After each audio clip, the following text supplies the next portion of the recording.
Hi everyone. In this video, we will show you how to use the Bing AI image generator. Open your web browser on your PC.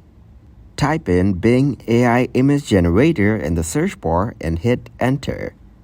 Look for the option that says Image Creator from Microsoft Designer and click on it. Once you're on the website, you can start exploring different ideas and topics for images. Scroll down to see more options and ideas. If you have a specific idea in mind, you can use the search bar to find images related to that topic. For example, you mentioned searching for a dog adoring the snowfall. The AI image generator will start creating images based on your search. You will see different pictures that match the topic you searched for.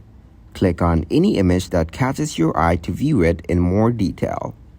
From there, you can choose to share, save, download, or customize the picture according to your preferences. If you want to download the image, simply click on the download button. After the download is complete, you'll be able to find the image in your computer's default download location.